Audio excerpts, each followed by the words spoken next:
It's February 2nd, and the strange side of history awaits. Today, we have a group of hikers who vanished into the cold, a weapon built to end civilizations, and the origins of a harmless ritual. Let's begin.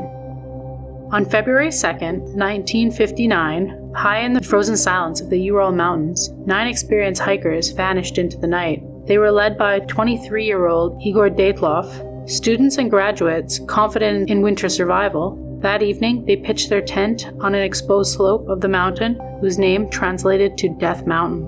A storm was building, visibility collapsed. They chose not to descend into the forest below. Sometime after midnight, something went terribly wrong. The tent was slashed open from the inside. Boots, coats, and food were left behind. One of the hikers fled barefoot into temperatures colder than minus 30 degrees Celsius.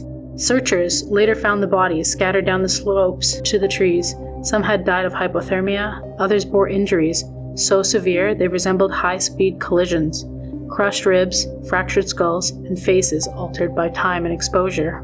There was no sign of struggle, no clear explanation, because whatever had drove them into the dark never followed them back. Decades later, investigators reopened the case, concluding that a rare slab avalanche may have struck the tent, forcing the group into a blind, fatal escape. On February 2nd, 1957, for the Cold War, the clock was already ticking. Deep inside American testing facilities, engineers were racing against fear. Just months earlier, the Soviet Union had stunned the world by placing the Sputnik into orbit. If they could launch a satellite, they could launch a weapon. The answer was the SM-65 Atlas. Early tests failed, rockets collapsing, engines cutting out seconds after liftoff. The missile itself was so thin it could crumble under its own weight if not constantly pressurized. But behind closed doors, progress was accelerating. By December of that year, the Atlas would finally fly successfully, proving that nuclear warheads could cross continents in just under 30 minutes.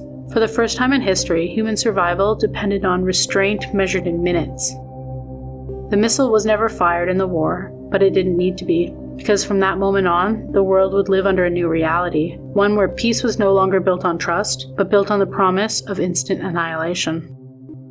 On February 2nd, 1887, in the quiet woods of rural Pennsylvania, a strange ritual was made official. Before dawn, a small group of men climbed a frozen hill known as Gobbler's Knob, carrying with them the old belief imported from Europe, one that treated sunlight like an omen and winter as a threat still lurking in the dark.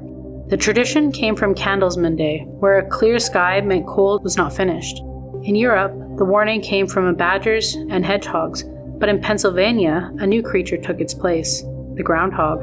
That morning, the newly formed Groundhog Club declared that a single animal would speak for the season. They named him Phil and crowned him the true prophet of winter.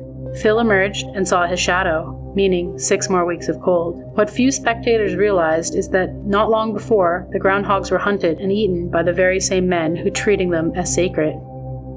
The ritual had changed, but the superstition had not. And every February 2nd since, the nation has waited to see if winter is truly finished, or if it's just pretending to leave.